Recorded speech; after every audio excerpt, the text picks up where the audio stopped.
कल मैंने आपको बताया था कि हम मेरी सिस्टर के घर गए थे। सबसे पहले जाकर तो उसने हमारा वेलकम किया, उसके बाद अंदर जाके सबसे मिले और सब ऐश को मिलके इतने ज़्यादा खुश हो रहे थे। और ऐश को तो एक सबसे अच्छी चीज़ मिल गई थी, उसको अपनी फ्रेंड मिल गई थी जिसे देखकर वो बहुत ज़्यादा खुश हो गई थी और मिल रहे थे दोनों। और फिर उसको अपनी फेवरेट चीज़ भी दिख गई थी, काऊ। यहाँ पे उसका तो दिल लगना ही था क्योंकि उसको 24 घंटे काऊ को ही देखना होता है। अब उसे बफेलो और काऊ में फर्क तो पता नहीं है, उसके लिए तो बफेलो भी काऊ ही है। बस काऊ देखकर वो खुश हो गई थी। उसके बाद उसको मिल गई थी एक गाड़ी और गाड़ी में बैठकर भी पूरी मस्ती कर रही थी वो।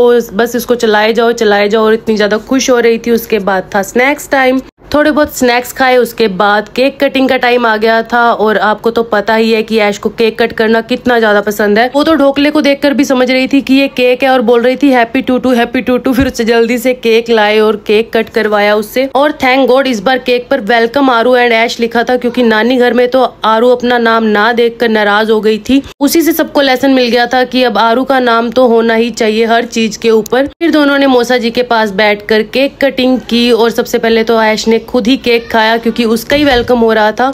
बस जब केक कटिंग फिनिश हुई सबने थोड़ा थोड़ा केक खाया। उसके बाद मम्मी पापा रेडी हो गए थे जाने के लिए क्योंकि शाम ज्यादा हो गई थी, फिर जाते जाते उनको रात हो जानी थी। और थैंक गॉड ऐश की तबीयत शाम तक ठीक हो गई थी, नहीं तो मैंने बोला था कि पापा मम्मी के साथ ही मैं वापस चली जाऊंगी अगर ऐश ठीक नहीं होगी। बस फिर मम्मी पापा को बाय बाय बोला और उसके बाद बस सारा दिन बच्चों ने बहुत ज्यादा खेला और फिर कुछ खास मैंने रिकॉर्ड नहीं किया। रात को डिनर किया, डिनर के बाद जलेबी खाई। बस आज के ब्लॉग में इतना ही, कल मिलते हैं, बाय बाय।